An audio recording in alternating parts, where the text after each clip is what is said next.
Friends, welcome to my channel learn with Keeru. आज हम पढ़ेंगे डेविड ड्रेमन के बारे में। इससे पहले वाले पार्ट्स में हम अलग अलग मास्टर की स्ट्रेटजी पढ़ चुके हैं। अगर आपने उनको नहीं देखा है तो आप उनको जाकर देख सकते हैं। अगर आप पहली बार मेरे चैनल पे आए हैं तो इसे सब्सक्राइब करें, लाइक करें और अपने फ्रेंड में शेयर करें। तो देखो, डेविड ड्रेमन क्या थे? कहते हैं ये चेयरमैन थे और चीफ इन्वेस्टर थे ड्रेमन वैल्यू मैनेजमेंट के।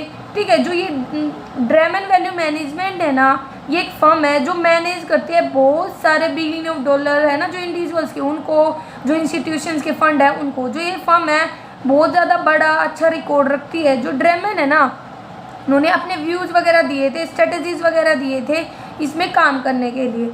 ठीक है, और इनकी जो मतलब सबसे ज़्यादा इन्फ्लुएंशियल चीज़ क्या रही है, वो इनकी बुक रही है कॉन्ट्रेरियन इन्वेस्टमेंट स्ट्रेटजी, जो एक टाइप से कहे तो फ्यूचर में जो आने वाली जनरेशन्स वगैरह हैं उनके लिए बहुत ज़्यादा बेनिफिशियल है। इनकी बुक की तारीफ है ना मार्शल लोएब, नाम अलग भी हो सकता है, मतलब थोड़ा प्रोनाउंसिएशन में, फॉर्मर एडिटर थे जो फॉर्चून मैगजीन के। उन्होंने कहा था कि जो डेविड ड्रेमन की ये बुक लिखी गई है ये बहुत ज़्यादा रेयर ओरिजिनल बुक है मार्केट में और जनरेशन के लिए बहुत ज़्यादा बेनिफिशियल होगी फ्यूचर में। एक टाइप से कहते हैं पावरफुल है, प्रोफाउंड है और एक्सट्रीमली वेल डॉक्यूमेंटेड है। तो कहता है कि इसके अंतर्गत ड्रेमन ने ना 41 रूल ऑफ कॉन्ट्रेरियन इन्वेस्टमेंट वगैरह बताए हैं, जिनके बारे में हम पढ़ेंगे। इनके 11 रूल्स के बारे में, कि जो 41 रूल्स हैं उनको बाद में डिस्टिल कर दिया गया था, 11 रूल में मतलब कन्वर्ट कर दिया गया। तो देखो 11 रूल्स क्या क्या बताए इन्होंने। पहले टेक्निकल एनालिसिस को इग्नोर करो। टेक्निकल एनालिसिस क्या कहता है कि जो पास्ट बिहेवियर था ना प्राइसेस का, उसके बेस पर वो फ्यूचर बिहेवियर को लेके चलता है, कि फ्यूचर बिहेवियर को फोरकास्ट करता है। लेकिन जो डेविड ड्रेमन थे उन्होंने इसको इग्नोर क्या कहता है कि जो फ्यूचर प्राइस मूवमेंट है ना, हम कभी भी उसको पास्ट बिहेवियर के बेस पे एस्टिमेट नहीं कर सकते कि फ्यूचर इज अनसर्टेन। दूसरा है एक्सपर्ट्स के ऊपर कभी भी रिलाई नहीं करना चाहिए, क्योंकि जो मतलब एक्सपर्ट्स होते हैं वो ले पर्सन होते हैं। ले पर्सन मतलब जो उन्हें इतनी अच्छी नॉलेज नहीं होती, क्योंकि कोई भी जर्नल इंसान है या कोई भी लगा लो एक्सपर्ट्स है, उससे गलतियां हो सकती हैं। ऐसा नहीं है कि कोई एक्सपर्ट कभी गलती नहीं कर सकता। इसीलिए बोल रखा है जो एक्सपर्ट्स वगैरह उनके ऊपर हमें कभी भी नहीं रहना चाहिए। हमें ना अच्छे से इंफॉर्मेशन वगैरह को खुद से ही चेक वगैरह करना चाहिए। करंट जो फिजियोलॉजिकल रिसर्च है वो ये बताती है कि मैन ना प्राइमरी एक सीरियल या एक सिक्वेंशियल प्रोसेसर है इन्फॉर्मेशन का, मतलब जो खुद से इन्फॉर्मेशन वगैरह को सर्च करे, हैंडल कर सकता है इन्फॉर्मेशन को रिलायबली। मतलब खुद से हम करेंगे तो वो ज़्यादा बेनिफिशियल होगी, ज़्यादा रिलायबल होगी दूसरे के कंपैरिजन में। तो यही बोला था, हमें ह्यूमन एरर से अगर बचना है तो हमें एक्सपर्ट के व्यूज़ की बजाय खुद के व्यूज़ पर ध्यान देना चाहिए। Beware of forecast of analyst, जो एनालिस्ट होते हैं जो फोरकास्ट करते हैं उससे सावधान रहना चाहिए। कहता है कि जो इन्वेस्टमेंट एनालिसिस है ना वो ऑपरेट करते हैं ऐसे इन्वायरमेंट में जहाँ पे कॉम्प्लेक्सिटी है, अनसर्टेनिटी वगैरह है। अगर हमें इन चैलेंजेस से कोप करना है तो वो डिमांड करते हैं ज़्यादा से ज़्यादा इन्फॉर्मेशन वगैरह की। इन्फॉर्मेशन ऑफ सर्विस एक कहते हैं डिमांड को पूरा करने के लिए ज़रूरी होती है। अब एक बात है, ज़्यादा इन्फॉर्मेशन हो जाती है तो ज़रूरी नहीं है कि वो आपके जो जजमेंट्स है एनालिस्ट वगैरह के उसको इम्प्रूव करेगी। कई बार वो इन्फॉर्मेशन कन्फ्यूज भी कर देती है। कंप्रीहेंड करना, उसे डाइजेस्ट करना, इंटरप्रीट करना भी बहुत ज़्यादा मुश्किल हो जाता है। इसीलिए बोल रखा है कि हमें इसे जो एनालिस्ट वगैरह फोरकास्ट कहते हैं उससे सावधान वगैरह रहो। ठीक है, हमें कभी भी ऐसा नहीं है कि अपनी सारी मनी को उनके एस्टिमेट्स के अकॉर्डिंग लगा देना चाहिए। फिर आता है invest in out of favour stock. Out of favour stock का मतलब है उन स्टॉक पर जिन पर किसी की नज़र नहीं है, जिन पर कोई फोकस नहीं रख रहा। क्योंकि देखो जो स्टॉक बहुत ज़्यादा फेमस है उन पर हर कोई कॉन्सेंट्रेशन रखेगा, हर कोई ध्यान रखेगा कि कब इसके प्राइस घट रहे हैं, कब बढ़ रहे हैं। लेकिन ऐसे स्टॉक जो इतने फेमस नहीं है उन पर कोई ध्यान नहीं रखेगा। इसलिए आउट ऑफ फेयर स्टॉक, जिन पर किसी का ध्यान नहीं है उन पर ध्यान रखो, क्योंकि कई बार वहाँ से हम बहुत अच्छा बेनिफिट, अच्छा रिटर्न वगैरह कमा सकते हैं। तो स्टॉक को परसीव करना चाहिए to have a bleak prospectus, जिनका मतलब ज़्यादा फेमस वगैरह नहीं है, जो लो प्राइस दिखाएं अर्निंग के रिलेशन में, कैश फ्लो वगैरह, बुक वैल्यू के रिलेशन में।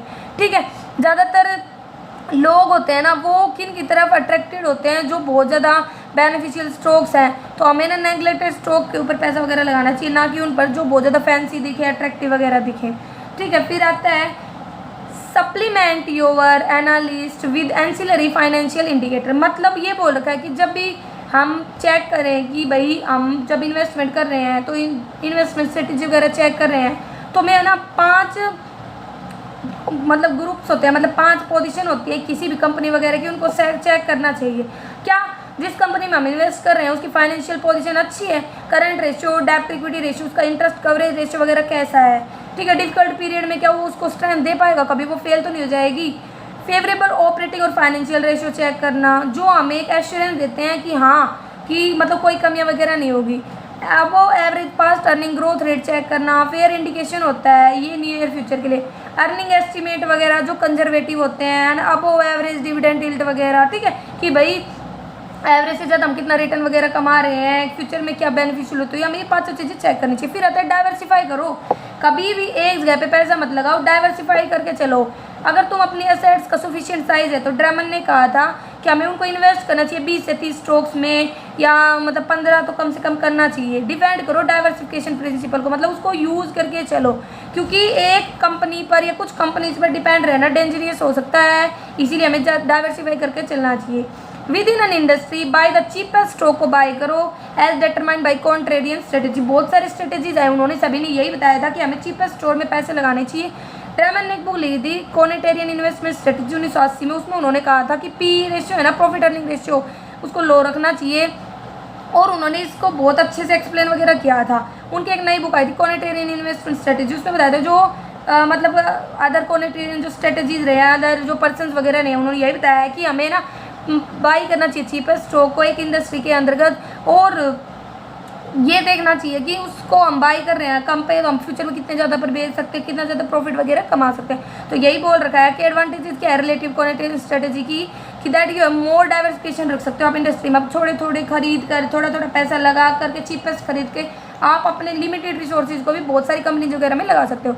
Do not carried away by the short term record of an analyst for a money manager. कहता है कि कभी भी मतलब ऐसा नहीं है कि मतलब एक एनालिस्ट था, उसने शॉर्ट पीरियड में किसी को बेनिफिट करवा दे, किसी एक्सपर्ट ने किसी की बेनिफिट करवा दे, तो आप उसी के अकॉर्डिंग चल दो। भाई उसकी पास्ट परफॉर्मेंस भी तो देखो, शॉर्ट टर्म परफॉर्मेंस पे कभी डिपेंड नहीं रहो उस पर्सन की, उसकी पास्ट परफॉर्मेंस वगैरह को भी चेक करके चलो। लॉन्ग टर्म पर्सपेक्टिव रखना चाहिए कि हाँ फ्यूचर के लिए क्या है, ठीक है, कभी भी शॉर्ट टर्म नहीं होना चाहिए। Rely more on the base rate और less on the seize rate, मतलब ये बोल रखा है कि हमें ना फ्यूचर को देख के चलना चाहिए, ना कि जो करंट जो हमारा रिसेंट एक्सपीरियंस है उसके इन्फ्लुएंस होना चाहिए।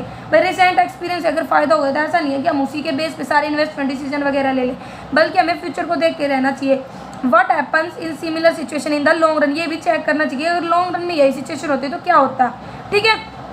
तो यही बोल रखा है put differently on rely heavily on the seize rate and tends to ignore the base rate, और ज़्यादा से ज़्यादा किस पर रहो, लॉन्ग रेट पे। फिर आता है give your strategy a reasonable time to work out. ऐसा नहीं है आज आपने पैसा लगा दिया, आपने जो स्ट्रेटेजी अपनाई थी उसके अकॉर्डिंग, तो आप ये मत सोचो कि हाँ ये मेरे को अभी से ही बेनिफिट दे देगी। अरे टाइम लगता है किसी भी काम को होने में।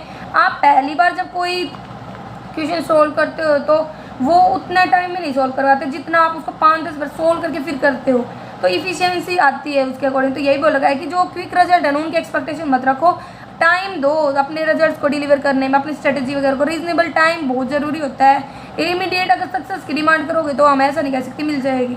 और व्यू रिस्क डिफरेंटली, रिस्क को डिफरेंटली देखो। ऐसा नहीं है कि कुछ ज़्यादातर इन्वेस्टर क्या करते हैं, रिस्क को ना अपने शॉर्ट टर्म वॉलेटिलिटी के इक्वल मान लेते, नहीं ऐसा नहीं होना चाहिए। हमें इस रिस्क को अलग अलग सिचुएशन में अलग अलग आपना चाहिए कि भाई लॉन्ग टर्म होराइजन में क्या होगा, 5 साल में, 10 साल में, 15 साल में, 30 साल में क्या क्या मतलब रिस्क वगैरह हो सकता है अलग अलग टाइम में। फिर आते हैं चार्ल्स एलिस, कहता है कि जो मनी गेम है ना वो विनर का गेम होता है 1970 से 2000 के बीच में, मतलब एक टाइप से कहते हैं स्पेकुलेटर टाइप में।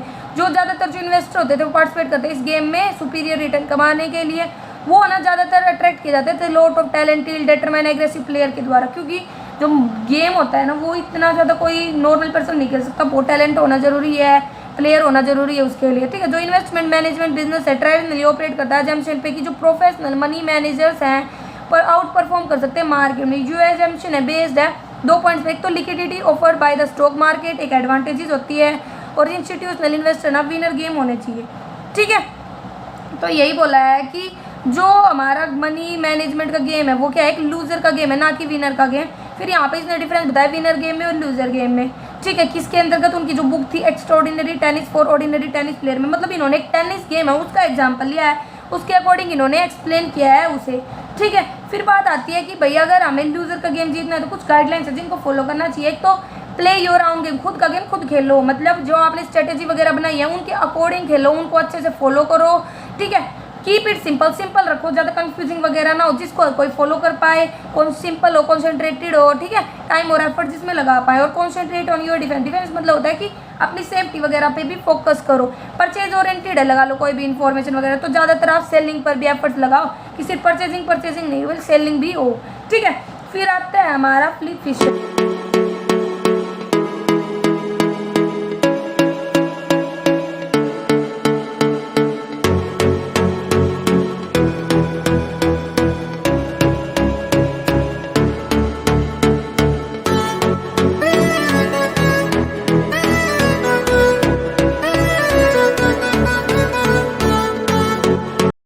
फिशर कहता है कि जो फिलिप फिशर है ना, उन्होंने अपना ऑफिस एस्टेब्लिश किया था एज ए इन्वेस्टमेंट काउंसलर, कब 1931 में, जो वो 24 साल के थे, और धीरे धीरे उन्होंने एक रेपुटेशन एक्वायर कर ली थी कि ओरिजिनल, प्रोफाउंड, थोरो इन्वेस्टमेंट थिंकर के रूप में। कहता है कि वो ना बहुत ज़्यादा परसिस्टेंट इन्वेस्टमेंट काउंसलर बन गए थे सैन फ्रांसिस्को में, और उन्होंने अपना स्टेटस मेंटेन किया था, मतलब एक टाइप से कहे तो अपना नाम वगैरह मेंटेन किया बहुत समय तक। जो पॉइनियर थे ना ग्रोथ स्टॉक इन्वेस्टी में, ही टुक बिग पोजीशन, उन्होंने मतलब जो भी बड़े बड़े पॉइनियर होते थे वहाँ पे अपनी पोजीशन बनाई, बड़ी company like FMC, Texas, Motorola, Dow Chemical, ठीक है, और उन्होंने नेशनल रिकॉग्नाइजेशन भी मिला था, किससे, with the publication of his book, जब उनकी बुक पब्लिश हुई थी common stocks and uncommon profit and other writing in 1958, तब उन्हें बहुत ज़्यादा पहचान वगैरह मिली थी। तो उनकी बुक से बहुत ज़्यादा इंप्रेस वगैरह हुए थे कौन, वारन बुफेट, और उनसे मिलने भी आए थे, और कहता है कि उनकी स्ट्रेटजी सीखी थी।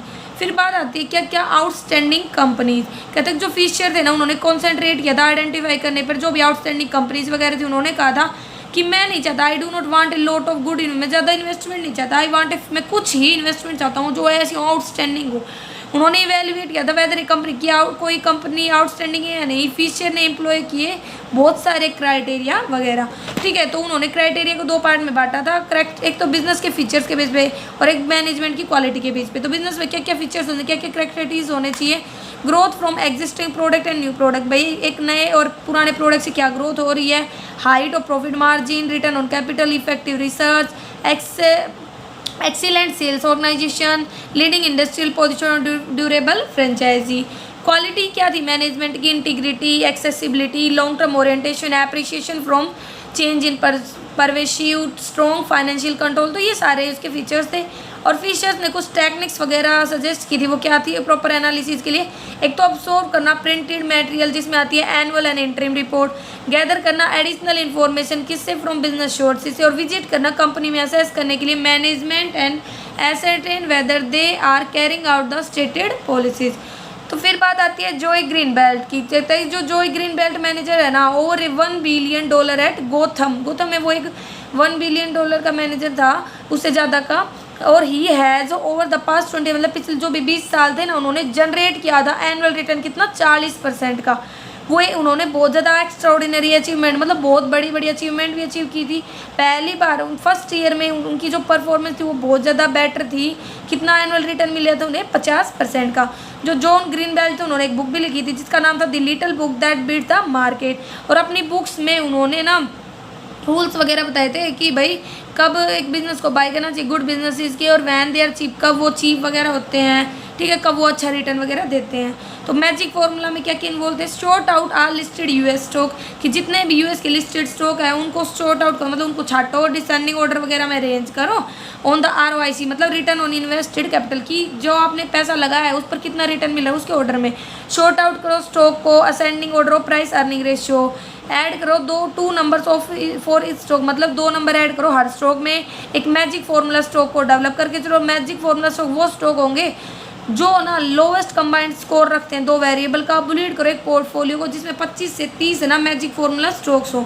अब बात आती है इंडियन मनी मोनार्क कौन थे। तो कहता है कि एक बुक है हमारी इंडियन मनी मोनार्क, उसमें जो चेतन पारेख है, नवीन अग्रवाल और उत्पल सेठ है, उन्होंने इंटरव्यू लिया था बड़े बड़े इन्वेस्टर्स का, मनी मैनेजर्स का, और उनके ऑब्जर्वेशंस बताए थे कि क्या क्या। तो जो रामदेव अग्रवाल थे उनका बिलीव था कि अगर तुम आइडेंटिफाई कर ले तो बड़ी 10 फास्ट ग्रोइंग लार्ज कंपनी को, अगर उनमें से 3-4 में अगर फेल हो जाएंगे तो भी तुम तो इतना कमाल होगा, इतना डिजायरेबल रिजल्ट तुम्हें मिल ही जाएगा। समीर अरोड़ा कहता था कि उनका रियली एम क्या था कि एंटिसिपेट करना, मतलब अनुमान लगाना, रिकॉग्नाइज करना कि जो भी चेंजेस आते हैं जल्दी जल्दी, ठीक है। पर जो मैक्सिमम अमाउंट है मनी की वो कमाई जा सके ताकि साइकिल से, क्योंकि अगर हमें मतलब ये पता होगा कि क्या चेंजेस आ रहे हैं तो हम उसके अकॉर्डिंग एक्शंस वगैरह ले सकते हैं, ठीक है। जो संजय भट्टाचार्य थे उनका क्या मानना था, assets allocation is far more important होता है, मतलब असेट्स को बांटना देन वैल्यूएशन, उसकी वैल्यूएशन करने की बजाय असेट्स को एलोकेट करना इंपॉर्टेंट होता है। वैल्यूएशन इज मोस्ट ओवरवर्क, मतलब वैल्यूएशन को करते हैं ना तो बहुत ज़्यादा काम हो जाता है, ठीक है, इन्वेस्टिंग को करते time, because it is simple and permits analytical dexterity. People को स्पेंड करना चाहिए अपना टाइम ज़्यादा से ज़्यादा किसके ऊपर, ज़्यादा से ज़्यादा टाइम वैल्यूएशन वगैरह पर देना चाहिए, मतलब एलोकेट करने पर असेट्स वगैरह को, फिर वैल्यूएशन वगैरह पे। फिर आता है मनीष जो चाकोनोनी थे, मतलब प्रोनाउंसिएशन अलग होता है।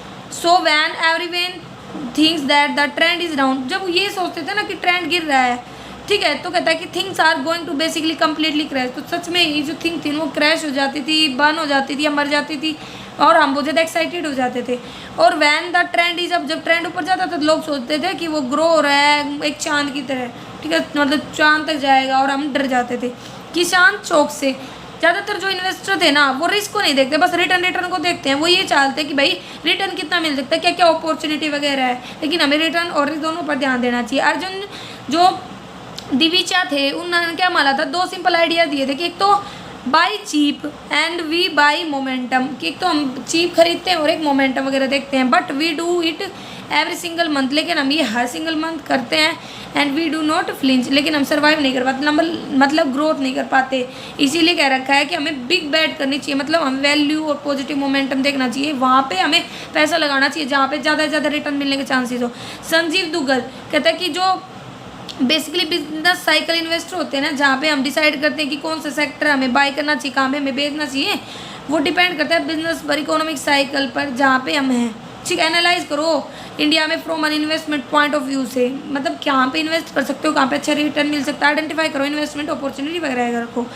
प्रशांत जैन का क्या मानना था, आई थिंक इट, वो सोचते थे पोर्टफोलियो मैनेजमेंट एक आर्ट है, ठीक है, जब तक तुम डील करते हो कि जब तक तुम्हें कुछ डेफिनेट ना मिल जाए। इसका मतलब ये था कि उनका मानना था कि I mean you have to anticipate करना फ्यूचर को, फ्यूचर में क्या हो सकता है। राकेश जो झुनझुनवाला थे उनका मानना था, आई लुक एट द, मैं इन्वेस्टमेंट अपॉर्चुनिटी देखता हूँ where I feel that my capital, जहाँ पे मेरे पैसे सेफ हैं, जहाँ पे मैं ज़्यादा से ज़्यादा रिटर्न भी कमा सकता हूँ। और जो पराग पारक थे उनका मानना था डाइवर्सिफिकेशन पे, डाइवर्सिफिकेशन भी दूसरे तरीके से, मतलब बहुत सारे जो स्टॉक डेब्ट बॉन्ड वगैरह उनमें इन्वेस्ट करने पर, मतलब अलग अलग व्हीकल में इन्वेस्ट करने पर।